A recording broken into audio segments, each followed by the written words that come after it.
Alors qu'est-ce que le contrat public? Donc dans cette vidéo, on va voir vraiment cette spécificité du contrat. Donc bien sûr, il y a plusieurs types de contrats qui existent. Et parmi les formes un peu différentes, le contrat public en fait partie tout simplement parce que c'est un contrat qu'on va passer avec l'État. La plupart du temps, quand on parle d'État, on va parler de pouvoir adjudicateur, tout simplement parce que quand vous entendrez ce mot-là, le pouvoir adjudicateur a mis en place ça, c'est tout simplement qu'on va vous dire que l'État, l'administration a mis en place ce type de contrat par exemple. Donc tout simplement, un contrat public, ça va être un contrat entre l'État, donc le pouvoir adjudicateur, et une entreprise du privé. Donc pour continuer, il y a trois principes sur ce qu'on appelle les marchés publics. Donc l'État va mettre en place ce qu'on appelle un marché public, c'est-à-dire un marché. Donc c'est comme un marché où il va y avoir de l'offre et de la demande, où dans ce cas-là, justement, ça va être l'État qui va mettre en place des demandes, justement, des demandes d'intervention pour des travaux dans le bâtiment, pour des travaux d'entretien, pour aussi le développement de logiciels ou autre. Elle va mettre en place, justement, elle va créer une offre. Et donc ensuite, il y a des entreprises privées ou des indépendants qui vont arriver, qui vont proposer un prix avec justement un certain cahier des charges pour répondre à l'offre qui a été formulée sur les marchés publics grâce à l'État. Donc il y a trois principes. Le premier principe du marché public, c'est le libre accès à tout le monde, c'est-à-dire que l'État va faire un appel d'offres et tout le monde, toutes les entreprises, peu importe leur taille, peu importe leur statut, peuvent faire justement une demande, en tout cas ils peuvent répondre à cette demande d'offre.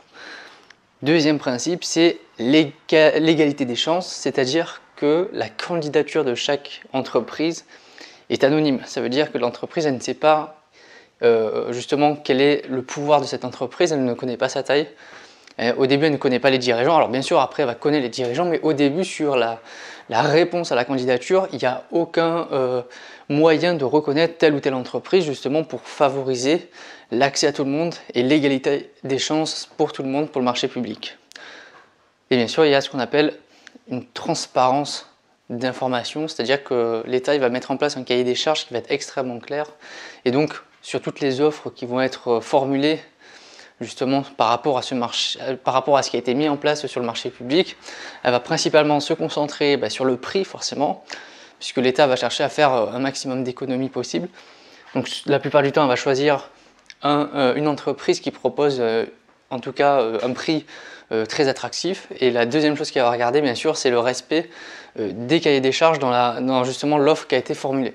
C'est-à-dire que toute entreprise va mettre en place justement un descriptif de sa prestation par rapport à ce qui est demandé avec le tarif, et en fonction de tout ça, l'État va choisir quelle entreprise est-ce qu'elle va choisir. Et donc après, elle va pouvoir formuler un contrat public. La spécificité qu'il y a sur ce contrat, c'est ce qu'on appelle le rapport déséquilibré entre les deux parties. On sait très bien que dans les contrats classiques, il y a, peu importe l'entreprise qui est à côté, des deux parties, elles sont totalement mises sur un même pied d'égalité. Et justement, de ce fait, elles ne peuvent pas rompre justement le contrat comme ça, comme elles le souhaitent. Donc elles sont obligées de se tenir à ce qui a été dit dans le contrat, et elles ne pourront pas le rompre librement. Par contre, dans le cadre d'un contrat public, il peut le rompre à tout moment. Donc l'État uniquement peut rompre ce contrat public. Donc par exemple, elle va faire un appel d'offres, elle va y répondre, elle va commencer à mettre en place sa prestation. Et après, au bout d'un moment, je ne sais pas, par exemple, il y a un gros problème sur un autre domaine, et donc elle est obligée d'arrêter son budget et d'arrêter du coup ses travaux, et elle a le droit de le faire, elle a le droit de rompre le contrat public. C'est ce qu'on appelle l'intérêt général qui est prioritaire. C'est-à-dire que l'État aujourd'hui, comme tous les fonctionnaires, ils travaillent dans l'intérêt général, et en fonction des problématiques qu'elle rencontre, il y a certains justement domaines qui sont prioritaires. Donc par exemple, vous êtes en train de faire un chantier dans une mairie, là tout d'un coup il y a une crise sanitaire qui arrive, donc vous allez tout bloquer les chantiers et vous allez vous concentrer uniquement sur la crise sanitaire. Donc elle a le pouvoir justement de rompre tous les contrats publics qu'elle souhaite quand elle veut, sous prétexte justement qu'elle travaille dans l'intérêt général de tout le monde.